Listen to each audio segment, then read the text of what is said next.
नमस्कार भारतवासियों। आज हम भौतिक भूगोल में पृथ्वी की उत्पत्ति के अंतर्गत पृथ्वी की आयु के बारे में हम जानेंगे। बहुत दिनों से हम पुस्तक पढ़ने से वंचित रह रहे थे और आपको ये वीडियो नहीं मिल पा रहा था।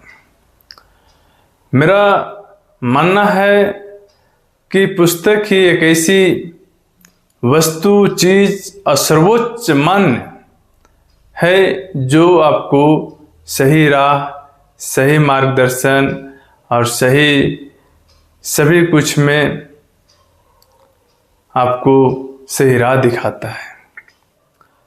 परंतु पुस्तक क्या है, ज्ञान कैसे मिलेगी? तो पुस्तक बहुत सी होती है। किसी में आप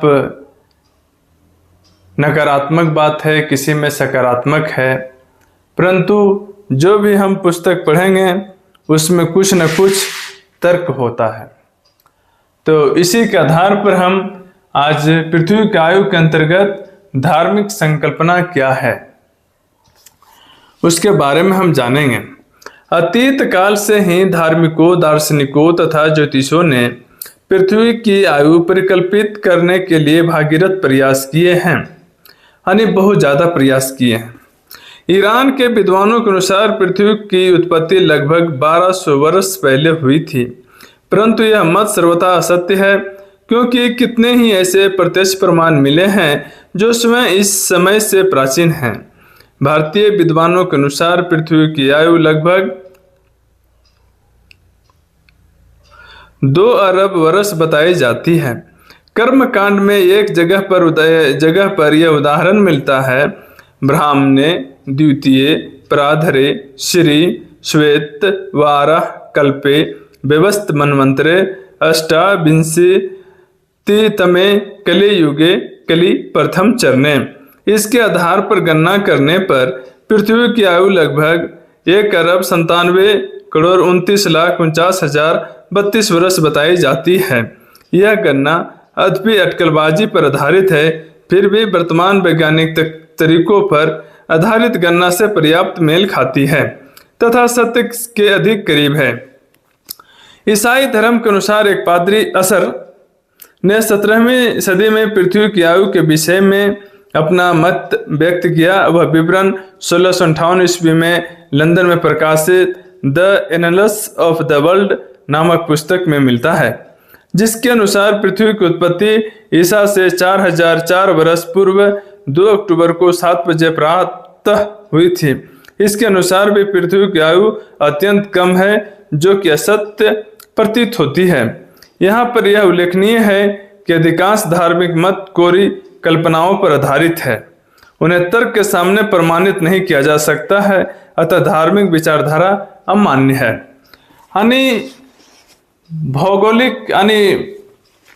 भूगोल वैज्ञानिक, भूवैज्ञानिक हमेशा मानते हैं कि धार्मिक विचारधारा जो है एक अलौकिक कल्पना है।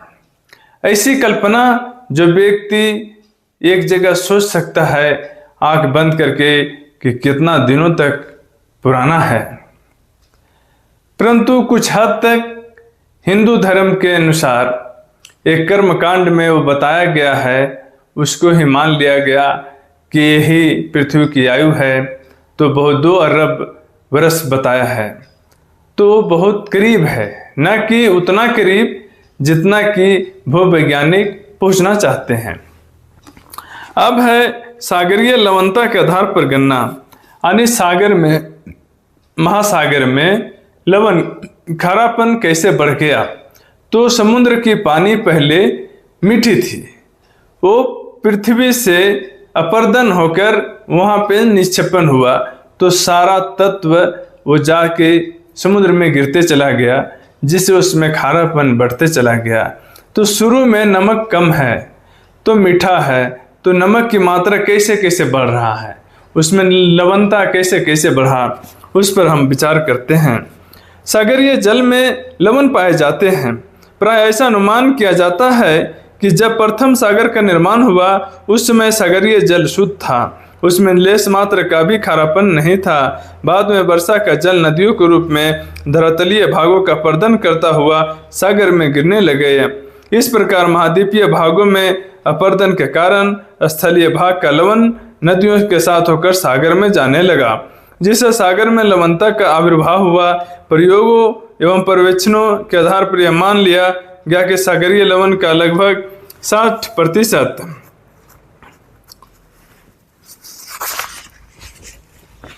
सोडियम नदियों द्वारा प्राप्त होता है। नदियों द्वारा लाए गए ये लवण तथा सागरीय लवण में सर्वाधिक समानता पाई जाती है।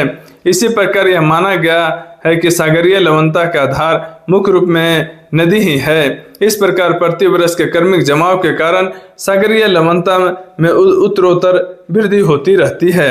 यदि सागर के सभी नमक का पता लग जाए तथा प्रतिवर्ष जमाव की मात्रा या वृद्धि की दर का पता लग जाए तो सागरों के निर्माण काल का पता लगाया जा सकता है। सागरों का निर्माण बराबर कुल सागरीय लवण बट्टा प्रतिवर्ष वृद्धि दर।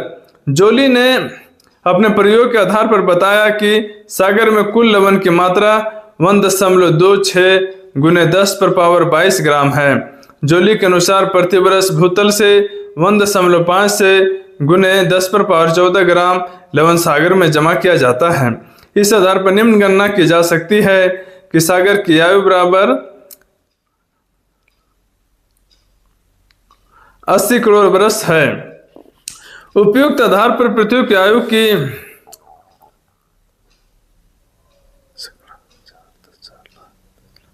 8 करोड़ है। उपयुक्त आधार पर पृथ्वी की आयु साधारण गणना की जा सकती है। यदि सागर का निर्माण 8 करोड़ वर्ष पूर्व माना जाए तो पृथ्वी का निर्माण इससे पूर्व हुआ होगा। कितना पूर्व हुआ होगा यह प्रश्न अभी भी है।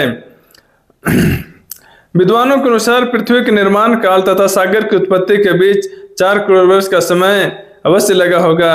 अतः इस प्रकार पृथ्वी की आयु 12 करोड़ वर्ष ठहरती है।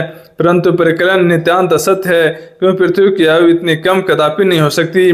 कुछ विद्वानों ने सागरीय नमक के जमाव पर्वत निर्माणकारी घटनाओं में सामंजस्य स्थापित करने का प्रयास किया है।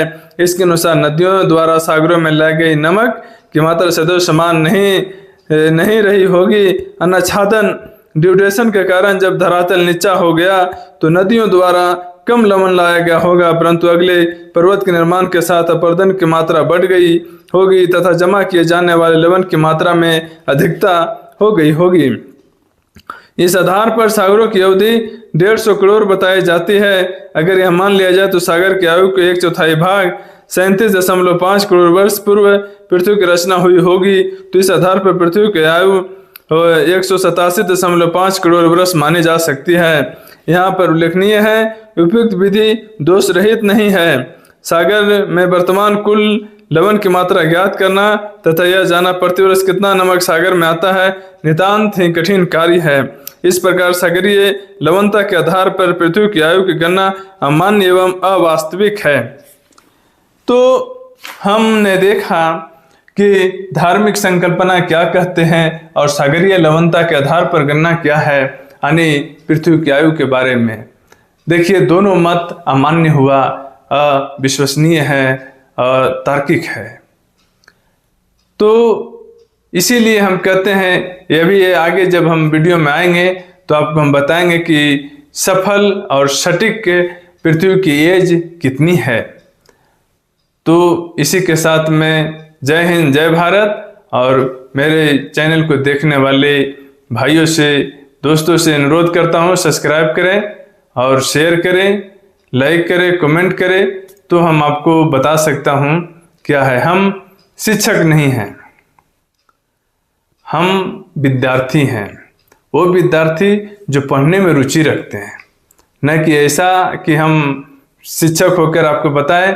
इस सुविधा अनुसार हो कि इस जगह में हम अभी इस चीज़ को हम पढ़ेंगे तो आपको सुविधा हो, जिससे आप ट्रेन में, बस में, खाली समय में सुन सकते हैं। जय हिंद, जय भारत, नमस्कार।